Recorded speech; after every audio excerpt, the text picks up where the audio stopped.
اعوذ باللہ من الشیطان الرجیم بسم اللہ الرحمن الرحیم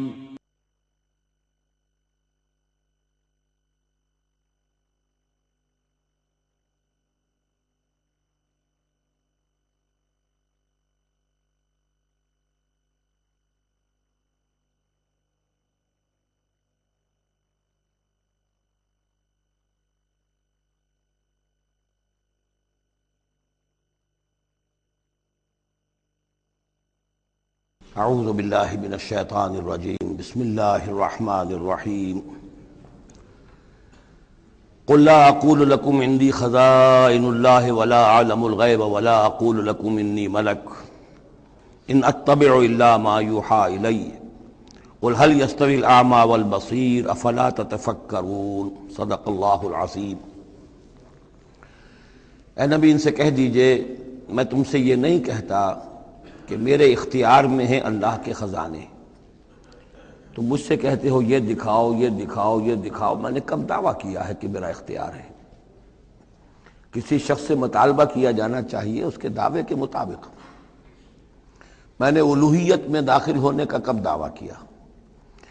میں نے تو دعویٰ کیا ہے کہ میں اللہ کا ایک بندہ ہوں، عام انسان ہوں، بشر ہوں، مجھ پر وحی آئی ہے، مجھے مامور کیا گیا ہے کہ تمہیں متنبہ کر دوں، وہ کام میں کر رہا ہوں۔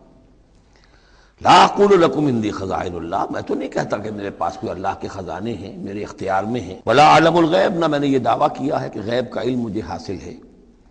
ولا اقول لکم انی ملک، نہ میں نے تم سے کبھی یہ کہا ہے یا کہتا ہوں کہ میں فرشتہ ہوں۔ ان اتبع الا ما یوحی الی، میں تو بس اتباع کر رہا ہوں اس شے کی کہ جو مجھے طرف وحی کی جا رہی ہے۔ قل هل یستوی الاعمی والبصیر، کہیے تو پھر اب برابر ہو جائیں گے دیکھنے والے اور اندھے؟ افلا تتفکرون، تو کیا تم تفکر نہیں کرتے، غور و فکر سے کام نہیں لیتے؟ وانذر بہ، اب پھر یہاں بہ پر زور دے رہا ہوں میں۔ اے نبی اس قرآن کے ذریعے سے خبردار کر دیجئے، آپ کا کام انذار ہے، تبشیر ہے۔ اوپر آ چکا ہے وما نرسل المرسلین الا مبشرین، پہلے آ چکا ہے اوحی الی ھذا القرآن لانذرکم بہ ومن بلغ، یہاں پھر آیا وانذر بہ الذین یخافون ان یحشروا الی ربہم، خبردار کر دیجئے اس کے ذریعے سے ان لوگوں کو کہ جنہیں واقعتاً کچھ خوف ہے کہ وہ اپنے رب کی طرف لے جائے جائیں گے۔ جیسا کہ میں نے آپ کو بتایا تھا کہ ان میں بھی بہت کم لوگ تھے کہ جو بعث بعد الموت کے منکر تھے، وہ یہ کہتے تھے کہ ہاں ہے قیامت ہے، اٹھیں گے اپنے رب کے پاس جائیں گے، لیکن وہاں ہمارے چھڑانے والے ہیں، وہ ہمیں بچا لیں گے۔ وانذر بہ الذین یخافون ان یحشروا الی ربہم لیس لہم من دونہ ولی ولا شفیع، ان کے لیے کوئی نہیں ہوگا اللہ کے سوا، نہ کوئی حمایتی نہ سفارش کرنے والا۔ اپنی ان مغالطوں کو رفع کر لیں، ان غلط فہمیوں کو رفع کر لیں۔ لعلہم یتقون، شاید کہ ان میں تقوی پیدا ہو جائے، شاید کہ وہ ڈر جائیں، شاید کہ خوف پیدا ہو جائے۔ ولا تطرد الذین یدعون ربہم بالغداۃ والعشی یریدون وجہہ، اور مت دھتکاریے آپ ان لوگوں کو کہ جو پکارتے ہیں اپنے رب کو صبح و شام اور وہ اس کی چہرے کے طالب ہیں، اس کی رضا کے جویا ہیں۔ یہ اصل میں اشارہ ہو رہا ہے کہ تمام رسولوں کے ساتھ یہ معاملہ ہوا، خاص طور پر حضرت نوح کے ساتھ بھی، کہ جو بڑے بڑے سرداران ہوتے تھے قوم کے، وہ کہتے تھے کہ اے نوح ہم تو تمہارے پاس آنا چاہتے ہیں، سمجھنا چاہتے ہیں بات کیا ہے، لیکن ہم دیکھتے ہیں جب بھی آئے تمہارے پاس، تمہاری محفل میں بیٹھے ہوتے ہیں ہمارے کمی کاری ملازم گھٹیا لوگ، اب ہماری شایع نشان نہیں ہے کہ ہم ان کے ساتھ بیٹھیں۔ یہی بات حضور سے کہتے تھے کہ آپ آتے ہیں آپ کے پاس بات سمجھنے کے لیے، یہ آپ کے گرد جو جمگھٹا لگا رہتا ہے یہ ہمارے غلام لوگ ہیں، یہ ہمارے جو ہیں معاشرے کے پست طبقات ہیں، یہ آپ کے آس پاس ہوتے ہیں، تو پھر ہمارے شایع نشان یہ نہیں ہے کہ ہم ان کی موجودگی میں آپ سے بات کریں۔ اس پر جواب دیا جا رہا ہے اے نبی آپ ان کی باتوں سے کوئی اثر نہ لیں، آپ خام خواہ اپنے ان ساتھیوں کو، چاہے وہ غریب ہیں چاہے وہ پست طبقات سے ہیں، لیکن ان کی شان یہ ہے کہ وہ صبح و شام اللہ کو پکارتے ہیں، اللہ سے دعا کرتے ہیں، مناجات کرتے ہیں، تسبیح و تحمید کرتے ہیں، اور وہ اس کے چہرے، اس کے روئے انور کے طالب ہیں، وہ اس کی رضا چاہتے ہیں، اس کی خوشی چاہتے ہیں۔ انہوں نے اپنی زندگی جو ہے من یشری نفسہ ابتغاء مرضات اللہ، یہ تو وہ لوگ ہیں جنہوں نے اپنی جانیں جو ہے اللہ کی رضا جوئی کے لیے، اللہ کی رضا حاصل کرنے کے لیے تج دی ہیں۔ ما علیک من حسابہم من شیء، آپ کے ذمے ان کے حساب میں سے کچھ نہیں ہے، وما من حسابک علیہم من شیء، اور نہ آپ کا ان کے اوپر آپ کے حساب میں سے کچھ ہے، یعنی یہ کہ یہ تو ہر شخص کو اپنی کمائی کرنی ہے، آپ کے ذمہ آپ کا فرض ہے، آپ کرتے جائیے، جو آپ کے پاس آ رہے ہیں ان کا حساب بھی اللہ لے لے گا، جو آپ کے پاس نہیں آتے ان کا حساب بھی لے لے گا، ہر ایک کو اس کے طرز عمل کے مطابق وہ بدلہ دے دے گا۔ نہ آپ ان کی طرف سے جواب دہ ہیں، نہ یہ آپ کی طرف سے جواب دہ ہیں۔ فَتَطْرُدَهُمْ، تو اگر خدا نہ خواستہ بالفرض آپ ان کے دباؤ میں آ کر اگر انہیں دور کر دیں، اپنے سے دھتکار دیں، فَتَكُونَ مِنَ الظَّالِمِينَ، تو آپ ظالموں میں سے ہو جائیں گے۔ وَكَذَلِكَ فَتَنَّا بَعْضَهُمْ بِبَعْضٍ، اور اسی طرح ہم نے بعض کو بعض کے ذریعے سے آزمایا ہے۔ حق کہہ رہا ہے ایک شخص لیکن ہے مفلس، اب وہ دولت مند جو ہے وہ مسکرائے گا، اس کو دیکھو یہ مجھے سمجھانے آیا ہے، اس کے کپڑے پھٹے ہوئے ہیں، جوتیاں پٹخارتا ہوا آ گیا مجھے سمجھانے کے لیے، اپنی حیثیت کو نہیں پہچانتا۔ حالانکہ دیکھنا یہ چاہیے کہ جو بات وہ کہہ رہا ہے صحیح ہے یا غلط۔ اس طرح ہم آزمائش کر دیتے ہیں لوگوں کے لیے، وَكَذَلِكَ فَتَنَّا بَعْضَهُمْ بِبَعْضٍ، اسی طرح ہم آزماتے ہیں بعض کو بعض کے ذریعے سے، لِيَقُولُوا، تاکہ وہ کہیں أَهَٰؤُلَاءِ مَنَّ اللَّهُ عَلَيْهِم مِّن بَيْنِنَا، کیا یہ وہ لوگ ہیں جن پر اللہ کا خاص انعام و احسان ہوا ہے ہم میں سے؟ اللہ کا احسان ہم پر ہوا ہے، دولت مند ہم ہیں، سردار ہم ہیں، چودراٹیں ہماری ہیں، حویلیاں ہماری ہیں، یہ جو ہیں گرے پڑے طبقات کے لوگ، کیا یہ ہیں کہ جو اللہ کا احسان اور ان کے اوپر اللہ تعالیٰ کا بڑا فضل ہوا ہے؟ یہ کہا کرتے تھے مکے کے لوگ بھی کہ اگر قرآن اللہ نے بھیجنا ہی تھا، کتاب نازل کرنی تھی، نبوت دینی تھی، تو کوئی رجل من القریتین عظیم، یہ جو دو شہر ہیں مکہ اور طائف، بڑے بڑے چودھری ہیں، سرمایہ دار ہیں، بڑے لوگ ہیں، سردار ہیں، ان میں سے کسی کے پاس بھیجتا۔ مکے کا یتیم جس کے پاس کوئی دولت نہیں، بچپن مفلسی میں گزرا ہے، سخت مشقت کے اندر جو ہے جوانی کا دور گزرا ہے، جس کے پاس کچھ بھی نہیں، کوئی عہدہ نہیں، کوئی منصب نہیں، قریش کا کوئی عہدہ حضور کے پاس نہیں تھا، کوئی منصب نہیں تھا، کوئی آپ کے پاس سرمایہ نہیں تھا، آپ تو پیدا ہی ہوئے ہیں یتیم، تو اس اعتبار سے کیا یہی رہ گیا تھا اللہ کے لیے؟ معاذ اللہ ثم معاذ اللہ۔ لِيَقُولُوا أَهَٰؤُلَاءِ مَنَّ اللَّهُ عَلَيْهِم مِّن بَيْنِنَا أَلَيْسَ اللَّهُ بِأَعْلَمَ بِالشَّاكِرِينَ، تو کیا اللہ تعالیٰ زیادہ واقف نہیں ہے ان سے کہ جو واقعتاً اس کا شکر کرنے والے ہیں؟ ایک اور جگہ آئے گا کہ اللہ تعالیٰ وَاللَّهُ أَعْلَمُ حَيْثُ يَجْعَلُ رِسَالَتَهُ، اللہ بہتر جانتا ہے کہ کہاں اسے اپنی رسالت کا منصب کس کو دینا چاہیے، کس میں اس کی صلاحیت ہے۔ جیسے طالوت کے بارے میں لوگوں نے کہہ دیا تھا کہ اس کے لیے کیسے ہو سکتی ہے سرداری، جبکہ ہمارے پاس دولت ہے، اس کے پاس دولت نہیں، لم یؤت سعۃ من المال، تو کہا گیا تھا اسے جسم اور علم کے اندر اللہ نے بسطہ یعنی کشادگی عطا فرمائی ہے۔ وَإِذَا جَاءَكَ الَّذِينَ يُؤْمِنُونَ بِآيَاتِنَا، اور اے نبی اس کے برعکس یہ لوگ جو چاہتے ہیں کہ آپ دھتکار دیں ان کو، اس کے برعکس آپ کی روش کیا ہونی چاہیے ان غرباء اور فقراء کے لیے؟ وَإِذَا جَاءَكَ الَّذِينَ يُؤْمِنُونَ بِآيَاتِنَا، جب آپ کے پاس آئیں وہ لوگ جو ہماری آیات پر ایمان رکھتے ہیں، فَقُلْ سَلَامٌ عَلَيْكُمْ، تو آپ ان کو سلام کہا کیجئے اور ان کو خوشخبری دیا کیجئے، کتب ربکم علی نفسہ الرحمہ، تمہارے رب نے اپنے اوپر رحمت کو لازم کر لیا ہے، اور تمہارے لیے خاص رحمت کا مظہر کیا ہے؟ انہ من عمل منکم سوءا بجہالۃ، کہ تم میں سے کوئی بھی اگر کسی وقت کوئی برے کام کا ارتکاب کر بیٹھے، جذبات میں آ کر، ناواقفیت سے، جہالت میں، ثم تاب من بعدہ، پھر اگر وہ فوراً توبہ کر لے گا، وہ اصلح اور اصلاح کر لے گا، فانہ غفور رحیم، تو اللہ تعالیٰ غفور اور رحیم ہے۔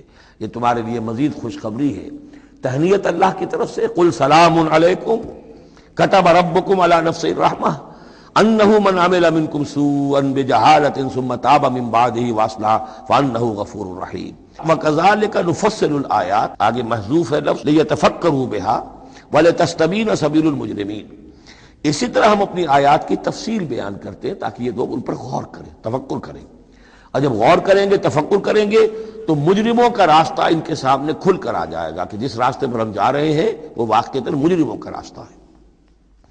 قل انی نہیت ان اعبد الذین تدعون من دون اللہ، کہہ دیجئے مجھے تو روک دیا گیا ہے ان کو پوجنے سے کہ جن کو تم پکارتے ہو اللہ کے سوا، یہ لات عزیٰ منات ان کو میں نہیں پکار سکتا، مجھے روک دیا گیا ہے، مجھے تو حکم دیا گیا ہے لا تدعوا مع اللہ احدا، اللہ کے ساتھ کسی اور کو مت پکارو۔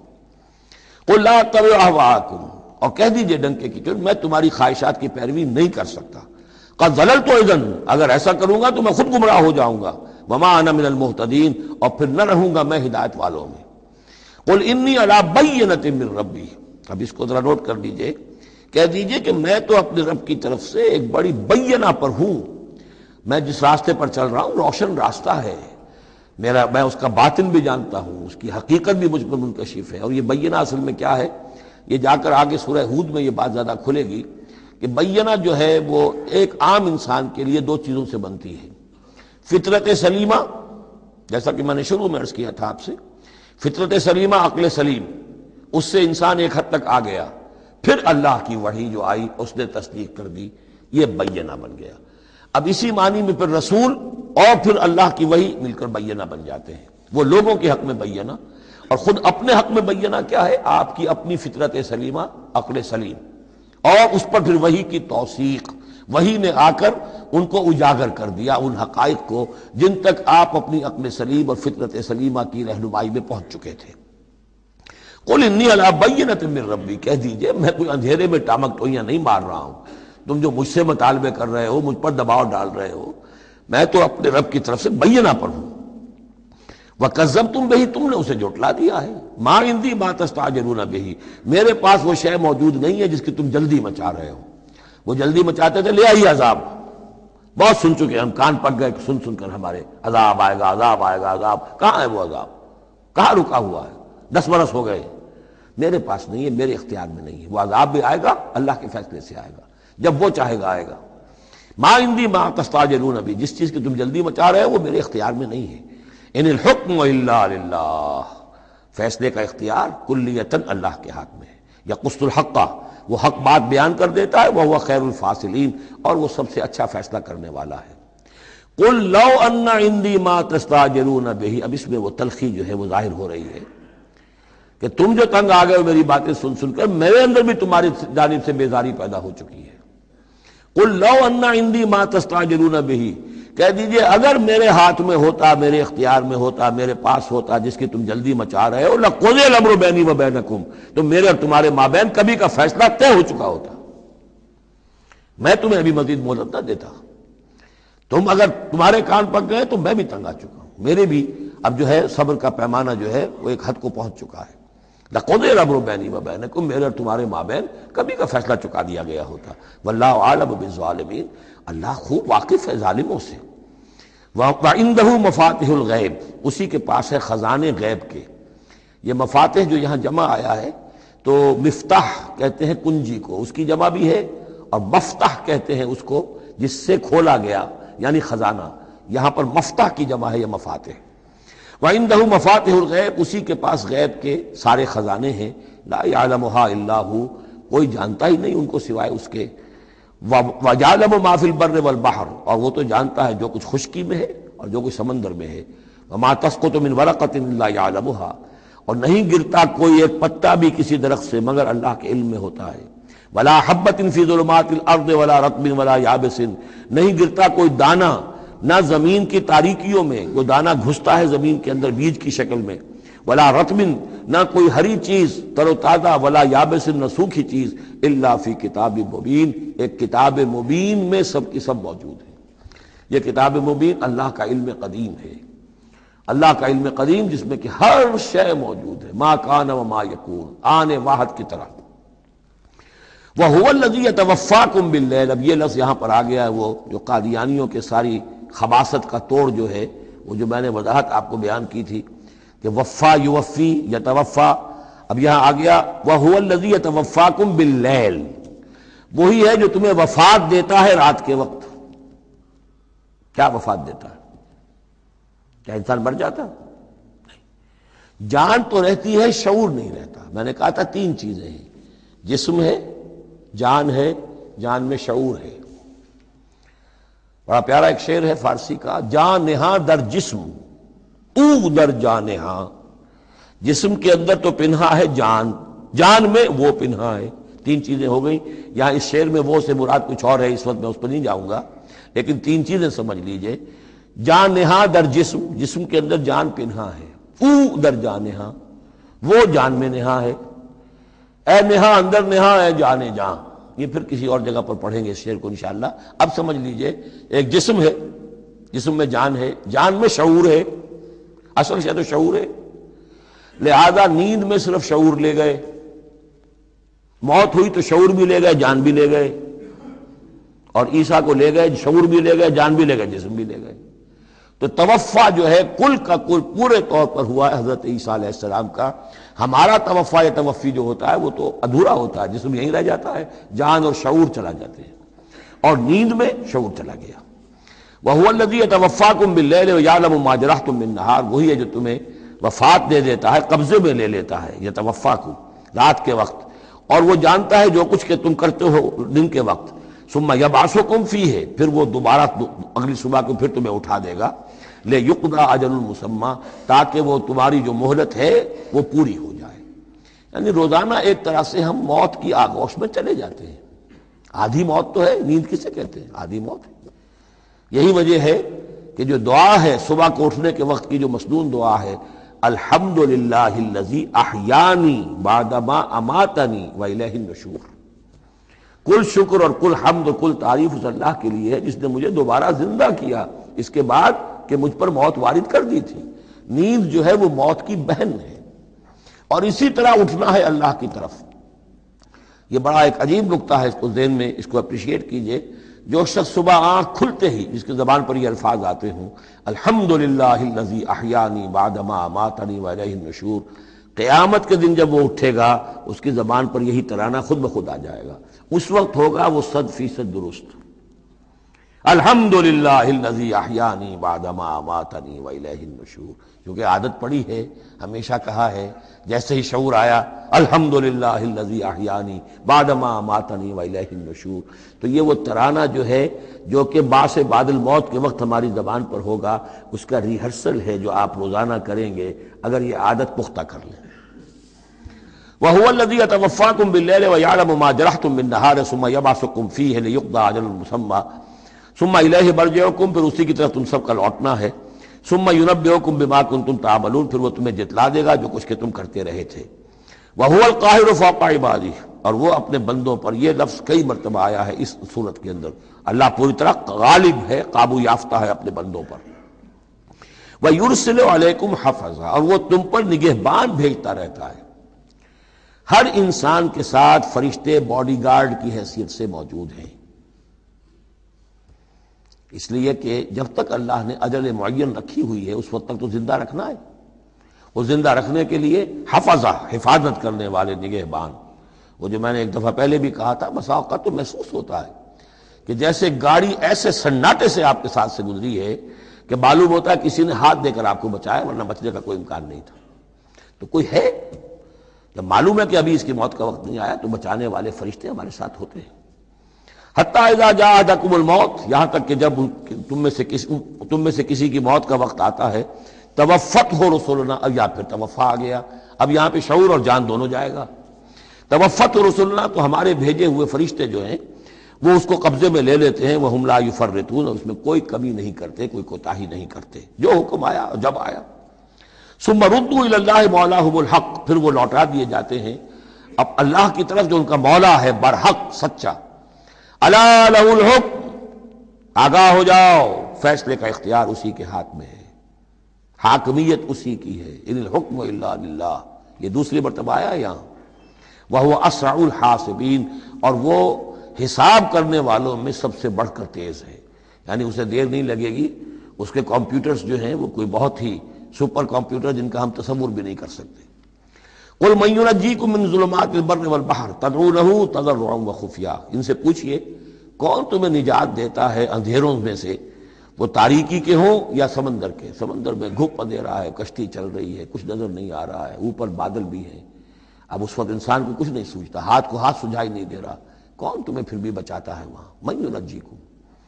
اسی طرح کوئی قافلہ ہے، بھٹک گیا ہے، اندھیری شب ہے، جدا اپنے قافلے سے ہے تو اب یہ کہ اندھیرے کے اندر بھٹک رہا ہے، نہ دائیں کا نہ بائیں کا پتہ نہیں، ہر درخت معلوم ہوتا ہے کوئی آسیب ہے، کوئی بھوت ہے جنہیں چلا آ رہا ہے، پھر بھی اللہ بچاتا ہے تمہیں۔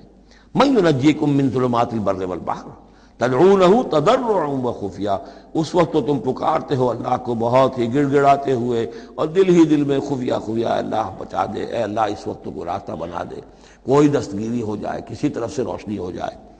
لئن انجانا من ہذہ، اور کہتے ہو تم دل میں اگر اللہ نے ہم کو اس سے بچا لیا، نجات دے دی، لنکونن من الشاکرین، پھر تو اب باقی زندگی تو بالکل اللہ کے شکر گزار بندے بن کر ہم گزار دیں گے۔ قل اللہ ینجیکم منہا، اللہ تعالیٰ پھر نجات دیتا ہے تمہیں اس سے، ومن کل کرب، اور ہر کرب سے، ہر تکلیف سے، ثم انتم تشرکون، پھر اس کے بعد تم آ کے پھر شرک شروع کر دیتے ہو، پھر تمہیں اپنی دیویاں دیوتا، اپنے آلہہ، اپنے چودھری، اپنے سردار یاد آ جاتے ہیں۔ قل هو القادر على ان يبعث عليكم عذابا من فوقكم، یہ آیت جو ہے یہ بہت اہم ہے کہ عذاب الہی کی کئی قسمیں ہیں، 3 قسمیں یہاں بیان ہوئی ہیں۔ کہہ دیجئے وہ قادر ہے اس پر کہ تم پر بھیج دے کوئی عذاب من فوقکم، تمہارے اوپر سے، آسمان کا ٹکڑا گر جائے، کوئی میٹیورائٹ گر جائے، جو بعد خبریں آتی رہتی ہیں کوئی آ رہا ہے، لیکن یہ کہ وہ پھر تحلیل ہو جاتا ہے کہیں، جو بھی اوزون لیئر ہے یا کچھ اور ہے، بچت ہے، لیکن یہ کہ اگر اللہ چاہے تو جہاں آسمان پر سے کوئی عذاب بھیج دے آپ کے اوپر، او من تحت ارجلکم، یا آپ کے قدموں کے نیچے سے، زمین پھٹ جائے، شق ہو جائے، زلزلہ آئے، زمین دھنس جائے، یہ بھی ہوتا ہے، خسف ہوں گے، قیامت سے پہلے بڑے بڑے 3 خسف ہونے ہیں جن کی خبر دی گئی ہے احادیث کے اندر، بڑے بڑے ٹکڑے زمین کے دھنس جائیں گے اندر۔ قل هو القادر على ان يبعث عليكم عذابا من فوقكم او من تحت ارجلكم، یہ 2 شکلیں ہو گئی، اوپر سے یا قدموں کے نیچے سے، او یلبسکم شیعا، یا تمہیں گروہوں میں تقسیم کر دے، ویذیق بعضکم باس بعض، اور ایک کی طاقت کا مزہ دوسرے کو چکھائے۔ اب لڑو آپس میں، پرانے اور نئے سندھی لڑو آپس میں، پنجابی اور اردو بولنے والے لڑو، اور بلوچ اور پختون لڑو، مارو ایک دوسرے کو۔ اللہ تعالیٰ کو نہ آسمان کو تکلیف دینے کی ضرورت کہ اس کا کوئی ٹکڑا گرائے، نہ زمین کو کوئی مشقت دینے کی کہ وہ پھٹے، کوئی ضرورت نہیں، آپس میں تقسیم ہو جاؤ گے، گروہ بندی ہو جائے گی، شیعہ سنی کو مارے اور سنی شیعہ کو مارے۔ یہ جو ہے یہ عذاب الہی کی بدترین شکل ہے جو آج مسلمانان پاکستان پر مسلط ہے۔ وہ کبھی ایک قوم ہوتے تھے، ہندو کا جب مقابلہ تھا ایک قوم تھے، اور اب وہ قوم جو ہے قومیتوں میں، عصبیتوں میں تحلیل ہو چکی۔ انظر کیف نصرف الآیات لعلہم یفقہون، دیکھو کیسے ہم اپنی آیات کی تصریف کرتے ہیں، تصریف کہتے ہیں آیات کو گھمانا، ایک ہی بات کو اسلوب بدل بدل کر، انداز بدل بدل کر، ترتیب بدل بدل کر لانا، ایک پھول کا مضمون ہو تو 100 رنگ سے باندھو۔ وَكَذَّبَ بِهِ قَوْمُكَ وَهُوَ الْحَقُّ، اور اے نبی آپ کی قوم نے اسے جھٹلا دیا، بہی مراد قرآن، یعنی میں نے عرض کیا کہ اس صورت کیا یہ عمود، حصی معجزہ کوئی نہیں دکھائیں گے، اصل معجزہ محمد کا یہ قرآن ہے صلی اللہ علیہ وسلم، اسی لیے بہی بہی بہی اس کی تکرار اس میں کثرت سے ملے گی۔ وَكَذَّبَ بِهِ قَوْمُكَ وَهُوَ الْحَقُّ، یہ قرآن الحق ہے، لیکن اے نبی آپ کی قوم نے اس کو جھٹلا دیا ہے۔ قُلْ لَسْتُ عَلَيْكُمْ بِوَكِيلٍ، ان سے کہہ دیجئے میں اب تمہارا ذمہ دار نہیں ہوں، اب میں نہیں کہہ سکتا کہ کب اللہ کے عذاب کا بند جو ہے وہ کھل جائے اور تمہارے اوپر وہ عذاب ہلاکت جو ہے وہ آ جائے۔ لِكُلٍّ نَبَأٌ مُسْتَقَرٌّ، كُلُّ نَبَأٍ مُسْتَقَرٌ، ہر خبر، ہر بڑی بات کے لیے وقت معین ہے، فَسَوْفَ تَعْلَمُونَ، میں نہیں کہہ سکتا، جیسے کہ سورہ انبیاء میں فرمایا وَإِنْ أَدْرِيَ قَرِيبٌ أَمْ بَعِيدٌ مَا تُوعَدُونَ، میں یہ نہیں جانتا کہ جس کی تمہیں دھمکی دی جا رہی ہے وہ قریب آ چکا ہے یا دور ہے، ٹائم ٹیبل اللہ کے علم میں ہے، لیکن یہ میں جانتا ہوں کہ اگر تمہاری روش یہی رہی تو عذاب آ کر رہے گا۔ بسوف تعلمون، اور ان قریب تمہیں معلوم ہو جائے گا۔ وَإِذَا رَأَيْتَ الَّذِينَ يَخُوضُونَ فِي آيَاتِنَا، یہ وہ آیت آ گئی جس کا حوالہ سورہ نساء کی آیت نمبر 140 میں آیا تھا کہ تمہیں پہلے ہدایت دی گئی تھی کہ جب تم لوگوں کو دیکھو کہ وہ ہماری آیات کا استہزاء کر رہے ہیں، تبصر کر رہے ہیں، تو ان کے پاس بیٹھو مت، اٹھ کر چلے جاؤ، کم سے کم یہ کہ ایک پروٹیسٹ میں واک آؤٹ تو وہاں سے ہو جائے۔ وَإِذَا رَأَيْتَ الَّذِينَ يَخُوضُونَ فِي آيَاتِنَا، اور جب تم دیکھو لوگوں کو کہ وہ ہماری آیات میں خوض، مین میخ نکال رہے ہیں۔ دیکھیے اردو میں ہم ایک لفظ بولتے ہیں غور و خوض، بڑا غور و خوض ہو رہا ہے، بہت غور و خوض کے بعد میں اس نتیجے پر پہنچا ہوں۔ یہ دونوں لفظ جو عربی زبان کے بہت قریب کے ہیں، غور کے معنی، غور اچھے معنی میں آتا ہے اور خوض برے معنی میں آتا ہے، صحیح چھان پھٹک کرنا اور غور کرنا، اس کے ما لہو ما علیہ، فار کیا ہے، اگینسٹ کیا ہے، یہ مثبت انداز میں یہ ہے غور۔ خوض ہے مین میخ نکالنا، اس کے اندر جو ہے بال کی کھال خام خواہ کو اتارنا، یہ کوشش ہے، یہ خوض ہے۔ وَإِذَا رَأَيْتَ الَّذِينَ يَخُوضُونَ فِي آيَاتِنَا، جبکہ وہ ہماری آیات میں اس طریقے کا معاملہ کر رہے ہوں، تو جب تم دیکھو فاعرض عنہم، تو ان سے کنارہ کرو، حتی یخوضوا فی حدیث غیرہ، یہاں تک کہ پھر وہ کسی اور بات میں لگ جائیں، کسی اور مذاق میں، ٹھٹے میں، پھر تم ان کے پاس جا سکتے ہو۔ وَإِمَّا يُنْسِيَنَّكَ الشَّيْطَانُ فَلَا تَقْعُدْ بَعْدَ الذِّكْرَىٰ، اور اگر تمہیں شیطان بھلا دے، تم بیٹھے ہوئے تھے وہاں، گفتگو شروع ہوئی، کچھ دیر تک تمہیں احساس نہیں ہوا کہ یہ تم اس کام میں لگ گئے ہیں، تو تمہیں یاد نہیں آیا، لیکن فَلَا تَقْعُدْ بَعْدَ الذِّكْرَىٰ، جب یاد آ جائے تو مت بیٹھو ان کے ساتھ، مع القوم الظالمین، ان ظالموں کے ساتھ، پھر وہاں سے واک آؤٹ کرو احتجاجاً، اور پھر یہ البتہ منتظر رہو، چونکہ دعوت و تبلیغ کے لیے پھر تمہیں آنا ہے۔ تو قالوا سلاما، علیحدہ بھی ہو تو وہ لٹ مار کے نہ ہو، بلکہ یہ کہ اٹھو وہاں سے تو بڑی خوبصورتی کے ساتھ۔ وما علی الذین یتقون من حسابہم من شیء، اور یقیناً جو لوگ اللہ کی تقوی کی روش اختیار کرتے ہیں ان پر ان کے حساب کی کوئی ذمہ داری نہیں ہے، ولکن ذکریٰ لعلہم یتقون، لیکن یہ یاد دہانی ہے تاکہ وہ تقوی اختیار کریں۔ وذر الذین اتخذوا دینہم لعبا ولہوا، اور چھوڑو ان کو، دفع کرو، نظر انداز کرو، ان سے آپ نظر پھیر لو کہ جنہوں نے اپنے دین کو کھیل اور کود بنا لیا ہے، کھیل، ہنسی مذاق، ٹھٹا۔ بہت سے لوگ اب بھی مل جائیں گے آپ کو دین کے معاملے میں کبھی سنجیدہ ہوتے ہی نہیں، دین کی بات اگر شروع ہوگی تو وہ اسے استہزاء میں، تمسخر میں، ٹٹ بٹس میں، اینیکڈوٹس میں، یہ واقعات یوں ہو گیا تھا، یہ ایسا تھا، اس میں اس کو جو ہے وہ بالکل ختم کر دیں گے۔ وَذَرِ الَّذِينَ اتَّخَذُوا دِينَهُمْ لَعِبًا وَلَهْوًا وَغَرَّتْهُمُ الْحَيَاةُ الدُّنْيَا، اور ان کو تو اصل میں دھوکے میں مبتلا کر دیا ہے دنیا کی زندگی نے، ساری توجہات ادھر ہیں، بھاگ دوڑ اس کے لیے ہے، زیادہ سے زیادہ کمانا ہے، مال جمع کرنا ہے، حلال سے ہو حرام سے ہو، ساز و سامان کی فکر پڑی ہوئی ہے۔ وَذَكِّرْ بِهِ، اب پھر بہی کو نوٹ کیجئے، تذکیر کیجئے، اس کے قرآن کے ذریعے سے تذکیر کیجئے، جیسے کہ سورہ قاف کی آخری آیت ہے فَذَكِّرْ بِالْقُرْآنِ مَنْ يَخَافُ وَعِيدٍ، قرآن کے ذریعے سے تذکیر کیجئے اس شخص کو کہ جس کے اندر کچھ خوف ہے اللہ کے وعدے کا اور اللہ کی وعید کا۔ تو یہاں بھی آیا کہ آپ ان کو چھوڑیے، وَذَكِّرْ بِهِ أَن تُبْصَرَ نَفْسٌ بِمَا كَسَبَتْ، اس قرآن کے ذریعے سے انہیں تذکیر کرائیے، یاد دہانی کرائیے کہ مبادا کوئی شخص گرفتار ہو جائے اپنے کرتوتوں کے عوض، وہ وقت نہ آ جائے کہ تم اپنی رنگ رلیوں اور کرتوتوں کے عوض رہن رکھے جاؤ، گرفتار ہو جاؤ۔ لیس لہا من دون اللہ ولی ولا شفیع، پھر اس کے لیے اللہ کے سوا کوئی نہیں ہوگا، یا اللہ کے مقابلے میں اللہ سے بچانے والا کوئی نہیں ہوگا، نہ کوئی ولی اور نہ شفیع۔ دیکھیے دوسری مرتبہ کیٹیگوریکل ڈینائل شفیع کی آیت الکرسی کے ضمن میں عرض کر چکا ہوں، بیشتر مقامات پر قرآن مجید میں کیٹیگوریکل ڈینائل ہے، کوئی شفاعت نہیں۔ البتہ ہے ایک شفاعت کا، ایک شفاعت حقہ کی ایک حیثیت ہے، اس کو سمجھنے کی ضرورت ہے، اس کی شرائط ہے، اس کی لیمٹس ہیں۔ اگر ان شرائط اور لمٹ سے آزاد کر دیں گے تو پھر یہ ہے کہ وہ شفاعت کا جو تصور ہے ایمان بالآخرت کی نفی کر دے گا، پھر کوئی فائدہ ہی نہیں، ڈر کائے گا۔ جب چھڑوانے والے ہیں جو چاہو کرو، جو بھی کچھ ہے، لیکن تیرے محبوب کی امت میں ہے، شرابی ہیں، دانی ہیں، بدماش ہیں، چور ہیں، ڈاکو ہیں، حرام خور ہیں، غبن کرتے ہیں، جو بھی کچھ ہے، لیکن تیرے محبوب کی امت میں ہے، تو اگر تو اسی پر کوئی معاملہ طے ہونا ہے تو خام خواہ کاہے کو آدمی ہاتھ روکے، بابر بعیش کوش کے عالم دوبارہ نیست، پھر تو جو عیش کر سکتے ہو کرو، جہاں ہاتھ پڑتا ہے کیوں روکتے ہو؟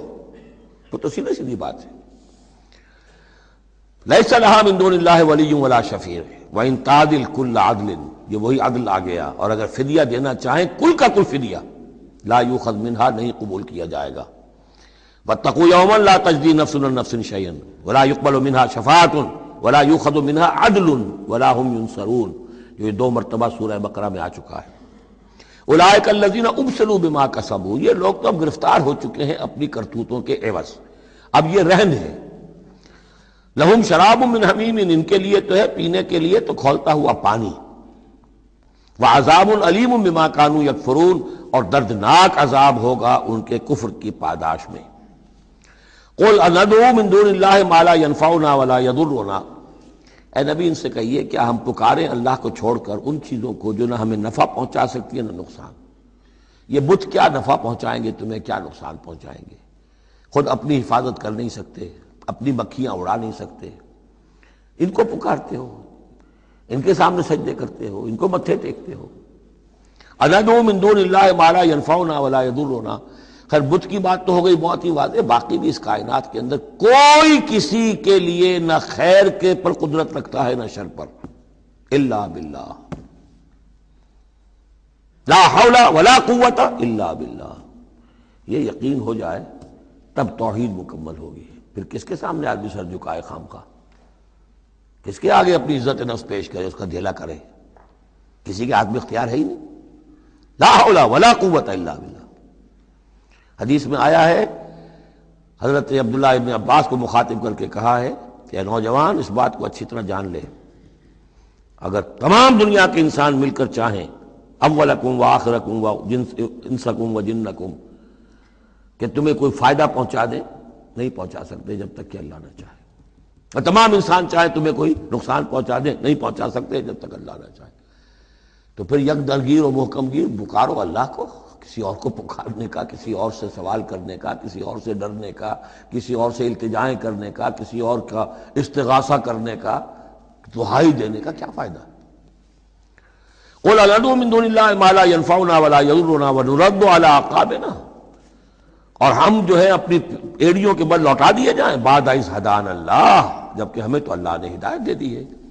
کالذی استہوته الشیاطین فی الارض حیران، کیا اس طرح کے آدمی ہم بن جائیں کہ جن کو شیاطین نے، جنوں نے کسی جنگل میں بیابان میں اس کی مت مار دی ہو، راستہ بھلا دیا ہو، اب اسے کچھ نظر نہیں آ رہا۔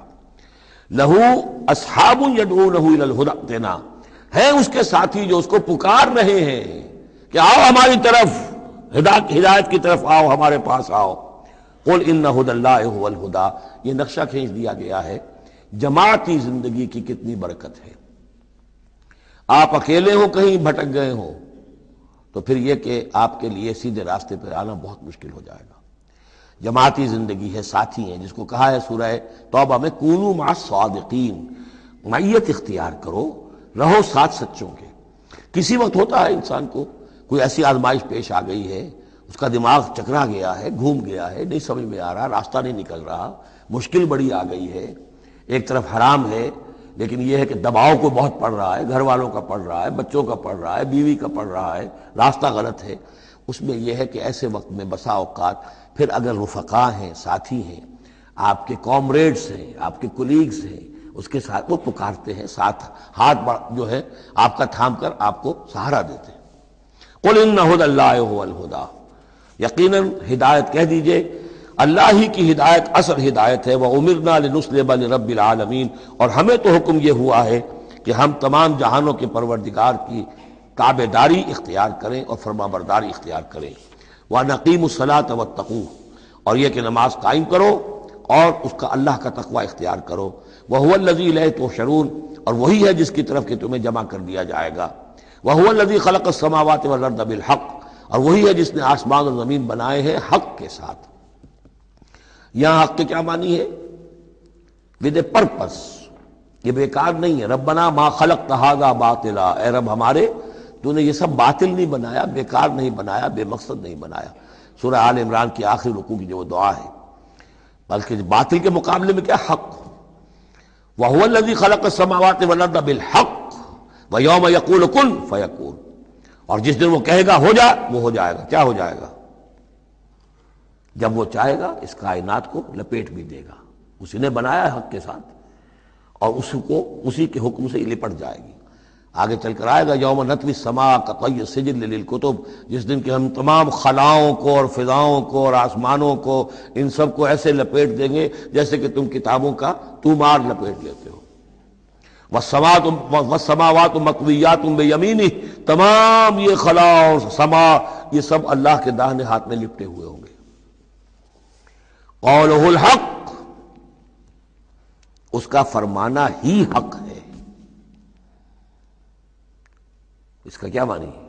صرف اس کا کہہ دینا کن، بس، اس سے کسی اور شے کی ضرورت نہیں ہے، کوئی ذریعہ، کوئی میٹر، کوئی انرجی، کچھ نہیں۔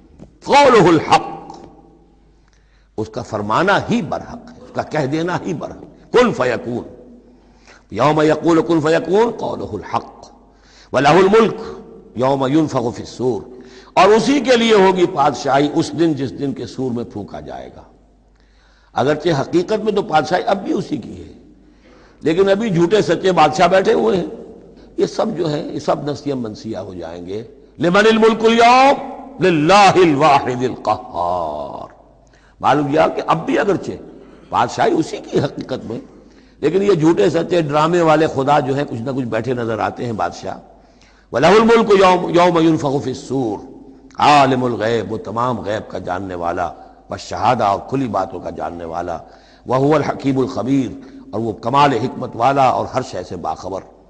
وَإِذْ قَالَ إِبْرَاهِيمُ لِأَبِيهِ آزَرَ، اب اس میں آپ دیکھیں گے اس سورہ مبارکہ میں حضرت ابراہیم کا ذکر ہے اور پھر ان کی نسل کے بعض انبیاء کرام کا ذکر ہے۔ ایک گلدستہ تو ہم پڑھ آئے ہیں سورہ نساء کے آخر میں، وہاں 13 انبیاء اور رسل کے نام آئے تھے، یہاں اس سے ذرا بڑا گلدستہ آئے گا، یہاں پہ 17 انبیاء اور رسل کے نام آئیں گے۔ پھر حضرت ابراہیم علیہ السلام کا ذکر یہاں آیا ہے، اور جو جن رسولوں کی قوموں پر ہلاکت کے بارے میں قرآن میں صراحت کے ساتھ مذکور ہے، ان 6 کا ذکر جو ہے سورہ اعراف میں آئے گا۔ حضرت ابراہیم علیہ السلام کی قوم کا کیا حشر ہوا یہ صراحت کے ساتھ قرآن میں مذکور نہیں ہے۔ جو قوم نوح کے ساتھ، ہود کے ساتھ، قوم صالح کے ساتھ، قوم شعیب کے ساتھ ہوا، تو حضرت ابراہیم علیہ السلام کے معاملے کو علیحدہ نکال لیا ہے، وہ سورہ انعام میں، اور باقی جو ہے نوح، ہود، صالح اور شعیب، لوط اور موسیٰ، ان کا ذکر جو ہے وہ آپ کو ملے گا سورہ اعراف میں، اس لیے کہ ان کا معاملہ ایام اللہ کا ہے۔ تو فذکرہم بایام اللہ، التذکیر بآلاء اللہ اس میں ہے، التذکیر بایام اللہ اس میں ہے، لہذا یہاں حضرت ابراہیم کا ذکر ہے۔ وَإِذْ قَالَ إِبْرَاهِيمُ لِأَبِيهِ آزَرَ أَتَتَّخِذُ أَصْنَامًا آلِهَةً، اور یاد کرو جب کہ کہا ابراہیم نے اپنے باپ آزر سے، کیا تم نے ان بتوں کو اپنا خدا بنا رکھا ہے؟ یہاں جو آزر کا لفظ خاص طور پر آیا ہے میرے نزدیک، یہ اصل میں تورات کی نفی کے لیے، تورات میں تارح نام لکھا گیا ہے، گویا اس کی تصحیح کے لیے، ورنہ یہاں کوئی خاص ضرورت نہیں تھی۔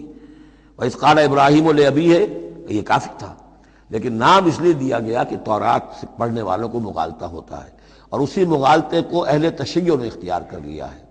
انہوں نے تورات میں جو نام دیا گیا ہے اسے حضرت ابراہیم کا باپ کہا ہے، اور حضرت یہ جو آزر تھا اس کو کہا ہے کہ یہ چچا تھا۔ اس کی خاص وجہ ہے، وہ پھر کسی موقع پر بیان ہوگی، لیکن یہ کہ تورات کی اس غلطی کو اہل تشیع نے اختیار کیا۔ قرآن مجید نے اسی کی نفی کے لیے یہاں پر حضرت ابراہیم کے والد کا نام صراحتاً بتا دیا کہ آزر ہے۔ وَإِذْ قَالَ إِبْرَاهِيمُ لِأَبِيهِ آزَرَ، اور یاد کرو جب کہ کہا تھا ابراہیم نے اپنے باپ آزر سے، أَتَتَّخِذُ أَصْنَامًا آلِهَةً، کیا آپ نے ان بتوں کو اپنا الہ بنایا ہوا ہے؟ انی اراک وقومک فی ضلال مبین، میرا تو خیال یہ ہے، میری رائے تو یہ ہے کہ آپ بھی اور آپ کی قوم بھی کھلی گمراہی میں مبتلا ہے۔ وَكَذَلِكَ نُرِي إِبْرَاهِيمَ مَلَكُوتَ السَّمَاوَاتِ وَالْأَرْضِ، اور اسی طرح ہم دکھانے لگے یا دکھاتے رہے ابراہیم کو آسمانوں اور زمین کے ملکوت۔ ملکوت سے مراد کیا ہے کہ اللہ تعالیٰ نے اس کائنات کا جو نظام قائم کیا، جسے میں کہتا ہوں کہ جو یونیورسل ایک گورنمنٹ ہے، اس کا ایک نظام ہے، اس کے کارندے ہیں، تو اس کے مشاہدہ اللہ تعالیٰ اپنے رسولوں کو کراتا ہے، تاکہ ان کا یقین جو ہے وہ یقین اس درجے کا ہو جائے کہ جیسے کہ اپنی آنکھوں سے دیکھی ہوئی چیزیں، وَلِيَكُونَ مِنَ الْمُوقِنِينَ، اور تاکہ وہ پوری طرح یقین کرنے والوں میں سے ہو جائے۔ لیکن واو چونکہ یہاں آیا، اس سے پہلے ہم محذوف مانیں گے تاکہ وہ اپنی قوم پر حجت قائم کر سکے اور پوری طرح یقین کرنے والوں میں سے ہو جائے۔ یہ جو آگے آ رہا ہے یہ در حقیقت حضرت ابراہیم علیہ السلام کی طرف سے اپنی قوم پر حجت کو اس طور سے پیش کیا گیا ہے۔ بعض حضرات کے نزدیک یہ ہے کہ یہ حضرت ابراہیم کا اپنا ذہنی ارتقاء ہے کہ واقعتاً انہوں نے سمجھا یہ ستارہ خدا ہے، پھر ڈوب گیا تو کہا کہ نہیں نہیں یہ تو ڈوب گیا، پھر چاند کو دیکھا تو چاند خدا ہے، پھر کہا نہیں یہ تو یہ بھی جو ہے غروب ہو گیا، پھر سورج کو کہا۔ تو یہ بات اصل میں بعض حضرات کی رائے ہے یہ، اور الفاظ سے کچھ متبادر بھی ہوتا ہے، لیکن یہ ہے کہ زیادہ صحیح رائے جس سے کہ آگے آ جائے گا وَتِلْكَ حُجَّتُنَا آتَيْنَاهَا إِبْرَاهِيمَ عَلَىٰ قَوْمِهِ، تو معلوم ہوتا ہے کہ یہ اصل میں حضرت ابراہیم علیہ السلام نے حجت قائم کرنے کے لیے یہ تدریج اختیار کی اپنی قوم کو سمجھانے کے لیے۔ اور حضرت ابراہیم علیہ السلام اللہ کے نبی تھے، اور نبی کوئی بھی زندگی کے کسی بھی مرحلے پر مشرک نہیں ہوتا، اس کی شریعت، اس کی سرشت اتنی خالص ہوتی ہے۔ صدیقین مشرک نہیں ہوتے، نبی تو ان سے بھی اونچے درجے کے ہیں۔ حضرت ابو بکر نے کبھی شرک نہیں کیا، حضرت عثمان نے کبھی شرک نہیں کیا، جو صدیقین ہیں صحابہ میں سے۔ وَكَذَلِكَ نُرِي إِبْرَاهِيمَ مَلَكُوتَ السَّمَاوَاتِ وَالْأَرْضِ وَلِيَكُونَ مِنَ الْمُوقِنِينَ فَلَمَّا جَنَّ عَلَيْهِ اللَّيْلُ، جب ان پر رات جو ہے اس نے تاریکی کر دی، رأى كوكبا، انہوں نے دیکھا ایک چمکدار ستارے کو، قال هذا ربی، انہوں نے کہا یہ میرا رب ہے۔ یہ گویا کہ کہنے کیا، ہاں یہ میرا رب ہے۔ اب یہ سوالیہ انداز بھی ہو سکتا ہے، ود سائن آف ایکسکلیمیشن ہو سکتا ہے کہ لوگوں کو کہنے کے لیے کہ یہ رب ہے، یہ انٹروگیشن کا بھی ہو سکتا ہے. ھذا ربی فلما افل قال لا احب الافلین، جب وہ ڈوب گیا تو کہا بھائی یہ ڈوب جانے والی شے تو پھر میں تو پسند نہیں کر سکتا کہ میں اس کو اپنا خدا مان لوں. یہ قوم جو تھی ستارہ پرست بھی تھی، بت پرست بھی تھی، ستارہ پرست بھی تھی، اور نمبر 3 شاہ پرست بھی تھی. تینوں قسم کے شرک اس قوم میں موجود تھے کہ جس میں حضرت ابراہیم بھیجے گئے. یہ بیبیلونیا یا عراق، آج کا عراق، سابق بیبیلونیا، اس کا ایک شہر اس شہر کے بھی اب کھنڈرات نکل آئے ہیں، کھدائیاں ہو چکی ہیں.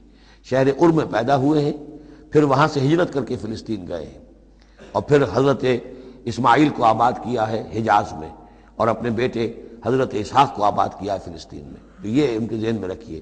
اور اس وقت عراق میں یہ شرک جو ہے گھٹا ٹوپ اندھیرے تھے کہ ان کے ہاں بت پرستی بھی تھی، ستارہ پرستی بھی تھی، اور تیسرے یہ کہ بادشاہ بھی نمرود جو تھا وہ یہ کہتا تھا کہ میں خدا ہوں. اس کا مکالمہ جو ہے جو اس نے کیا تھا محاجہ حضرت ابراہیم سے، وہ سورہ بقرہ میں ہم پڑھ چکے ہیں.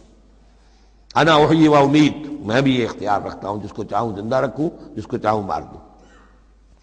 فلما رأى القمر بازغا، جب انہوں نے دیکھا چاند چمکتا ہوا، قال ھذا ربی، کہا ہاں یہ معلوم ہوتا ہے کہ یہ ہے رب. فلما افل قال لئن لم يهدنی ربی، جب وہ بھی ڈوب گیا، غائب ہو گیا، تو انہوں نے کہا کہ اگر میرے رب نے مجھے ہدایت نہ دی تو پھر میں تو قوم ضالین میں سے ہو جاؤں گا. گویا کہ ابھی یہ الفاظ ہیں کہ جن سے اشارہ ہوتا ہے کہ شاید ابھی ان کا اپنا ذہنی اور فکری ارتقاء ہو رہا ہے. میں نے کہا تھا کہ الفاظ سے متبادر ہوتا ہے، لیکن یہ کہ ان دونوں چیزوں کو، دونوں سائڈز کو ناپ تول کر جو رائے بنتی ہے وہ دوسری ہے.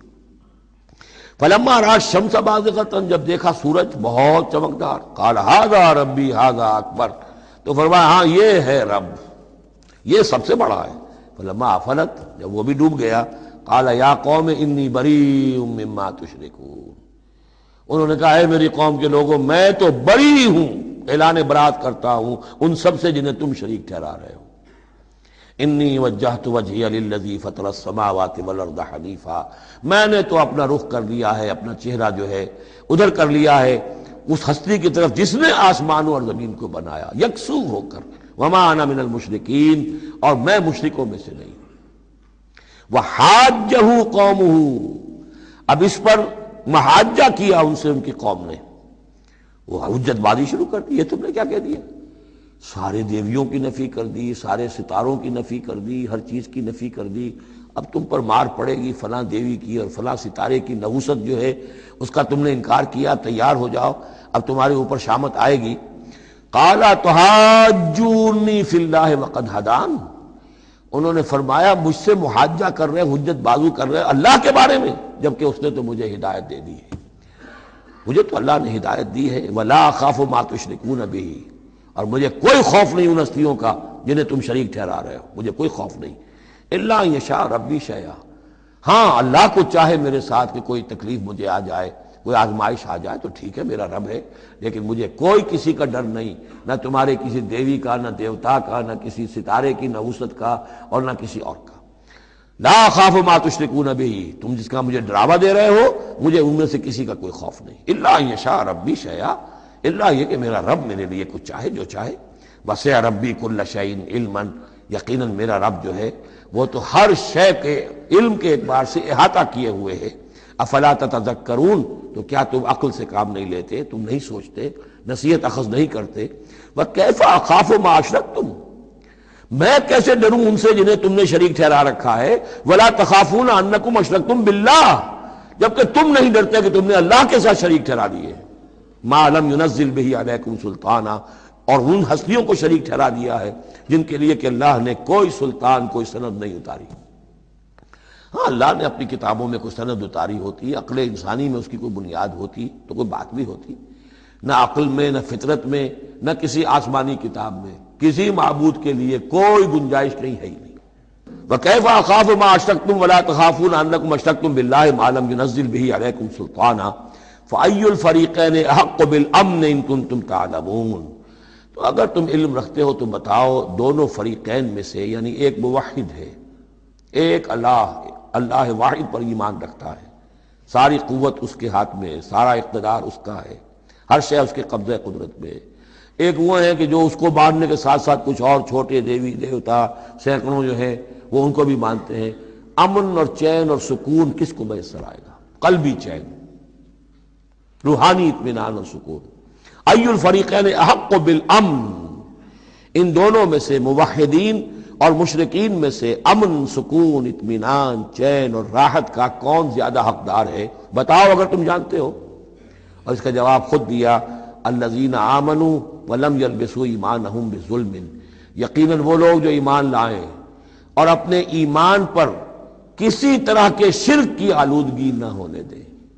یہاں لفظ ظلم آیا ہے، ظلم کسی چھوٹے گناہ کو بھی کہہ سکتے ہیں، اسی لیے اس پر صحابہ گھبرا گئے تھے کہ حضور کون شخص ہوگا کہ جس نے کبھی کوئی ظلم نہ کیا ہو، اور نہیں تو اپنے اوپر ظلم کرتا ہے آدمی، کسی پر ظلم کرتا ہے۔ تو اس کا تو مطلب ہے کوئی شخص بھی یہ جو مقام ہے جو یہاں بیان کیا جا رہا ہے اس کا جو سزاوار اور اس کا حقدار نہیں ہو سکتا۔ آپ نے فرمایا نہیں، یہاں ظلم سے مراد شرک ہے۔ پھر آپ نے سورہ لقمان کی آیت پڑھی، اس میں فرمایا کہ ان الشرک لظلم عظیم، وَإِذْ قَالَ لُقْمَانُ لِابْنِهِ يَا بُنَيَّ لَا تُشْرِكْ بِاللَّهِ إِنَّ الشِّرْكَ لَظُلْمٌ عَظِيمٌ۔ یہاں پر ظلم سے مراد شرک ہے، یعنی ایمان ایسا ہو کہ جو شرک کی ہر آلودگی سے پاک ہو۔ میں یہاں پھر تذکرہ کیے دیتا ہوں، شروع میں بھی عرض کیا تھا، شرک کسے کہتے ہیں، شرک کی قسمیں کون کون سی ہیں، کون کون سے بھیس بدل کر یہ شرک آتا ہے۔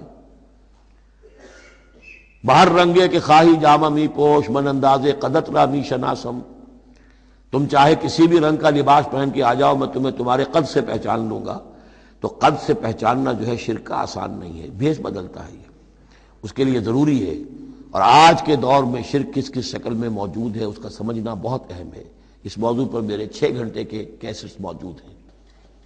الذین آمنوا ولم یلبسوا ایمانہم بظلم، یقیناً وہ لوگ جو ایمان لائے اور جنہوں نے اپنے ایمان میں کسی بھی نوع کے شرک کی آمیزش نہ ہونے دی، اولئک لہم الامن وہم مہتدون، ان کے لیے ہے امن اور وہی ہوں گے راہیاب۔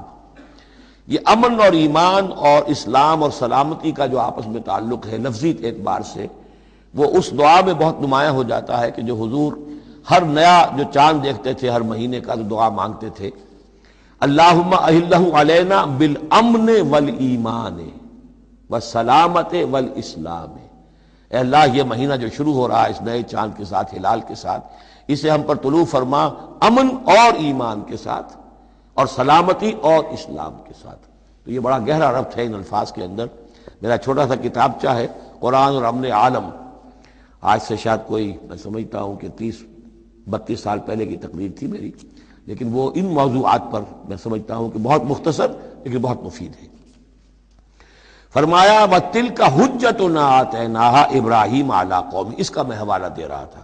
یہ پوری سرگوش بیان کر کے اب فرمایا یہ ہماری وہ حجت تھی جو ہم نے ابراہیم کو عطا کی اس کے قوم کے خلاف۔ یہ سارا محاجہ حضرت ابراہیم اپنی قوم سے کر رہے تھے۔ بظاہر اس کو توریہ کہتے ہیں، ایک ہوتا ہے جھوٹ بولنا، ایک ہوتا ہے توریہ۔ توریہ یہ ہے کہ آپ کہیں کوئی بات ایسی جو جھوٹ تو نہیں ہے لیکن جس سے سننے والا مغالطے میں مبتلا ہو جائے۔ مثلا حضرت شیخ الہند رحمۃ اللہ علیہ کا واقعہ ہے، جس زمانے میں ان کے وارنٹ نکلے ہوئے تھے اور وہ حرمین شریفین میں تھے، مکہ مکرمہ میں تھے، وارنٹ نکلا ہوا ہے اور شریف حسین والی مکہ جو ہے اس کے سپاہی ڈھونڈتے پھر رہے ہیں کہ کہاں ہے وہ مولوی ہندوستانی جو ہے جو باغی ہے انگریزوں کا، اس کو پکڑا جائے۔ اب یہ ایک جگہ پر یہ کہیں کھڑے ہوئے تھے تو ایک شرطے نے آ کر جو وہاں کا سپاہی تھا پوچھا ان کے بارے میں محمود الحسن کو جانتے ہو؟ کہ یہاں جانتا ہوں۔ وہ کہاں ہے؟ محمود الحسن کہاں ہے؟ تھوڑا سا 2 قدم پیچھے ہٹ کے کہا ابھی یہیں تھے۔ جھوٹ تو نہیں بولا نا، 2 قدم پیچھے ہٹ کر کہا ابھی یہیں تھے، بالکل سچ بولا۔ اس نے سمجھا ابھی یہیں تھے، دوڑا ادھر دوڑ گیا، اپنے نکل گئے۔ اس کا نام ہے توریہ۔ یہ جھوٹ بھی نہیں ہے لیکن یہ کہ سننے والے کو مغالطہ بھی ہو گیا۔ اصل میں حضرت ابراہیم علیہ السلام کے کلام میں یہ توریہ کا انداز جو ہے وہ بہت ہے، تاکہ لوگوں کو جیسے جب بتوں کو سب کو توڑ دیا تو کہا کہ اس نے توڑا ہوگا، یہ جو بڑا ہے جو صحیح سالم کھڑا ہوا ہے بڑا بت، اور تیشا بھی جو ہے جس سے توڑا تھا سب کو وہ اس کی گردن میں لگا دیا کہ یہ جو ہے جو آلہ ہے، آلہ واردات بھی اسی کے پاس سے برآمد ہو رہا ہے اور یہ سالم ہے، باقی سب ٹوٹ گئے ہیں، تو قرائن کی شہادت بھی ہے کہ یہی ہے، پکڑو اس کو۔ تو یہ ہوتا ہے ان کو سمجھانے کے لیے کہ وہ سوچیں، دروں بینی پر آمادہ ہو جائیں۔ تو یہ ہے میرے نزدیک ان آیات کا محل یہ ہے۔ وَتِلْكَ حُجَّتُنَا آتَيْنَاهَا إِبْرَاهِيمَ عَلَىٰ قَوْمِهِ، اور یہ ہماری وہ دلیل تھی جو ہم نے عطا فرمائی ابراہیم کو اس کی قوم کے خلاف۔ نرفع درجات من نشاء، ہم بلند کرتے ہیں درجے جن کے چاہتے ہیں۔ اب ظاہر بات ہے یہاں کہنے کا مقصد یہ ہم نے ابراہیم کے درجے بہت بلند کیے۔ ان ربک حکیم علیم، یقیناً تیرا رب حکیم اور علیم ہے۔ وَوَهَبْنَا لَهُ إِسْحَاقَ وَيَعْقُوبَ، اب وہ گلدستہ شروع ہو رہا ہے، اور ہم نے اسے عطا فرمایا اسحاق جیسا بیٹا، یعقوب جیسا پوتا، کلن ہدینا، سب کو ہم نے ہدایت دی، وَنُوحًا ہدینا من قبل، اور نوح کو ہم نے ہدایت دی تھی ان سے بھی پہلے، ومن ذریتہ، اور ان کی اولاد میں سے، حضرت ابراہیم کی اولاد میں سے، داؤد و سلیمان و ایوب و یوسف و موسیٰ و ہارون، کیسے کیسے عظیم نبی ہم نے اٹھائے، داؤد جیسا بادشاہ، سلیمان جیسا بادشاہ، ایوب اور یوسف اور موسیٰ اور ہارون۔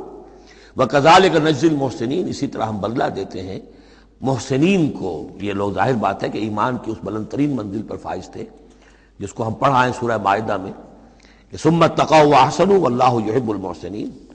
وزکریا و یحییٰ و عیسیٰ و الیاس، مزید برآں زکریا جیسے نبی، یحییٰ جیسے نبی، عیسیٰ علیہ السلام و الیاس کل من الصالحین، یہ سب کے سب نیک بختوں میں سے تھے۔ و اسماعیل و الیسع و یونس و لوطا، اور اسماعیل اور الیسع اور یونس اور لوط، و کلا فضلنا علی العالمین، سب کو ہم نے تمام جہان والوں پر فضیلت دی۔ ومن آبائہم، اور ان کے آباء و اجداد میں سے بھی، وذریاتہم، اور ان کی نسلوں میں سے بھی، واخوانہم، اور ان کے بھائیوں میں سے بھی، واجتبیناہم، ہم نے ان کو چن لیا، پسند کر لیا، سلیکٹ کر لیا، وہدیناہم الی صراط مستقیم، اور ہم نے ان کو ہدایت دی سیدھے راستے کی طرف۔ ذالک ھدی اللہ یہدی بہ من یشاء من عبادہ، یہ اللہ کی وہ ہدایت ہے جس کی وہ ہدایت بخشتا ہے جس کو چاہتا ہے اپنے بندوں میں سے۔ وَلَوْ أَشْرَكُوا، اور اگر بالفرض وہ بھی شرک کرتے، لَحَبِطَ عَنْهُمْ مَا كَانُوا يَعْمَلُونَ، ان کے بھی سارے اعمال حبط ہو جاتے۔ شرک اتنی بری شے ہے، اتنے اونچے اونچے مراتب، اتنے اعلیٰ اعلیٰ مقامات، اللہ کی محبوب شخصیتیں، اولو العزم پیغمبر اور یہ عظیم انبیاء، لیکن بالفرض یہ سمجھانے کے لیے، ظاہر بات ہے کوئی امکان نہیں تھا کہ وہ شرک کرتے، لیکن ہمیں سمجھانے کے لیے شرک وہ شے ہے، ان اللہ لا یغفر ان یشرک بہ ویغفر ما دون ذلک لمن یشاء ولو اشرکوا لحبط عنہم ما كانوا یعملون، اگر وہ شرک کرتے تو ان کے بھی تمام اعمال حبط ہو جاتے۔ اولئک الذین آتیناہم الکتاب والحکم والنبوۃ، یہ وہ لوگ ہیں جن کو ہم نے کتاب دی، اپنی حکمت اور شریعت سے نوازا، نبوت سے سرفراز فرمایا۔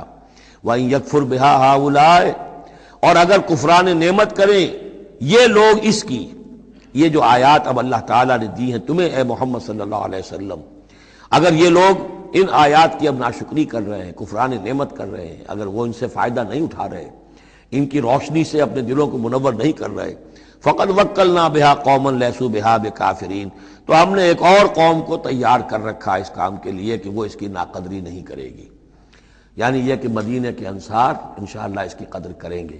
مکے کے یہ لوگ جو ہیں اگر ناقدری کر رہے ہیں محمد صلی اللہ علیہ وسلم، اور تمہاری باتیں جو ہیں اب تک 10-11 برس ہونے کو آ گئے ہیں، اس کے نتائج جو ہیں بڑے ہی کم سے کم یہ کہ مایوس کن نہیں تو دل شکن ضرور ہے۔ محمد جیسا مبلغ اور رسول اور داعی اور مربی اور مزکی اور معلم، اور 10-12 برس کی جد و جہد میں بمشکل 150 پونے 200 آدمی، پہلے 10 برس میں تو بمشکل 125 آدمی۔ تو یہ ہے کہ اس اعتبار سے فَإِن يَكْفُرْ بِهَا هَؤُلَاءِ، اگر یہ لوگ کفران نعمت کر رہے ہیں ان کا، فقد وکلنا بها، تو ہم نے کچھ مقرر کر دیے ہیں کچھ اور لوگ، قومن، ایک ایسی قوم لیسوا بها بکافرین، جو ان کی شاید ان کی جو اس کی ناشکری نہیں کریں گے۔ کچھ پتہ نہیں یہ ہماری جو دعوت رجوع القرآن ہے جو کہاں کہاں پھیل رہی ہے، تو یہ بہرحال یہ آیت بڑی اہم ہے اس اعتبار سے، آج کے دور میں خاص طور پر یہ ہے کہ کوئی مایوسی انسان کو ہونی نہیں چاہیے۔ ہمیں تو پتہ بھی نہیں ہے کہ کہاں کہاں یہ بات پھیل رہی ہے، ممکن ہی نہیں ہے مجھے معلوم ہو کہ میرے کیسٹ کہاں کہاں پہنچ گئے۔ وہ تو جہاں کہیں بھی جاتا ہوں، دیکھتا ہوں، سنتا ہوں، کوئی کہتا ہے میرے پاس 300 کیسٹ آپ کے ہیں، کوئی کو ملتا ہے میرے پاس اتنے کیسٹ آپ کے ہیں، میں سنتا ہوں۔ اب یہ دعوت پھیل رہی ہے، اب یہ میں نہیں کہہ سکتا کہ کس جگہ پر یہ جڑ پکڑے زمین کے اندر، اور یہ انقلابی دعوت جو ہے قرآن کی وہ وہاں ایک تناور درخت بنے، ایک تحریک زبردست انقلابی اٹھے۔ فَإِن يَكْفُرْ بِهَا هَؤُلَاءِ فَقَدْ وَكَّلْنَا بِهَا قَوْمًا لَيْسُوا بِهَا بِكَافِرِينَ، اگر یہ اس کی ناقدری کر رہے ہیں تو اے نبی آپ آزردہ خاطر نہ ہو، ہم نے ایک اور قوم کو تیار کر لیا ہے کہ وہ اس کی ناقدری نہیں کریں گے۔ اولئک الذین ھدی اللہ فبہداہ مقتدہ، یہ وہ لوگ ہیں جن کو اللہ نے ہدایت دی تھی۔ یہ 17 نام جو اوپر ہم نے پڑھے ہیں، فرمایا کہ اللہ فرما رہا ہے ہم نے انہیں ہدایت دی تھی، فبہداہ مقتدہ، تو آپ بھی ان کی ہدایت کی پیروی کیجئے۔ یہ بہت اہم نقطہ ہے جو یہاں پر نوٹ کر لینے کا ہے کہ جو بھی سابقہ انبیاء کے معاملات کہیں آئیں اور ان کی نفی نہ آئے، وہ چیز گویا کہ ہم مسلمانوں کے لیے بھی وہ چیز جو ہے وہ اس قابل ہے کہ ہم اس کی اتباع کریں، اس کی پیروی کریں، اس کو مانیں۔ چنانچہ اسی اعتبار سے یہ رجم اور قتل مرتد، یہ 2 سزائیں جو ہیں یہ ہمارے ہاں اہل سنت نے اور سب تمام مسلمانوں نے یہ لی ہے کہ رجم کی سزا قرآن میں نہیں ہے، یہ سابق شریعت کی سزا ہے جس کو حضور نے برقرار رکھا ہے۔ قتل مرتد کا ذکر بھی قرآن مجید میں نہیں ہے، یہ بھی سابق امت کے اندر سابق شریعت کی سزا ہے جس کو برقرار رکھا گیا ہے۔ جب تک کسی شے کی نفی نہ ہو جائے سابق جو بھی شریعت ہے اس وقت تک یہ ہے کہ وہ چیز بھی لاگو رہے گی۔ فرمایا اولئک الذین ھدی اللہ فبہداہ مقتدہ قل لا اسألکم علیہ اجرا، اور کہہ دیجئے کہ میں تم سے اس پر کسی اجر کا طالب نہیں ہوں، میں نے تم سے کوئی محنتانہ کا بھی طلب نہیں کیا، تم سے کوئی معاوضہ نہیں مانگا۔ ان هو الا ذکری للعالمین، یہ نہیں ہے مگر تمام جہان والوں کے لیے یاد دہانی ہے، نصیحت ہے۔ جو چاہے اس سے کسب فیض کرے، جو چاہے اس سے نور حاصل کرے، جو چاہے اس سے صحیح صراط مستقیم تک کی رہنمائی اخذ کر لے، یہ تو اللہ تعالیٰ کی طرف سے ایک صدقہ جاریہ ہے۔ ان هو الا ذکری للعالمین، یاد دہانی اور نصیحت ہے تمام جہان والوں کے لیے۔ بارک اللہ لی ولکم فی القرآن العظیم ونفعنی وإیاکم بالآیات والذکر الحکیم۔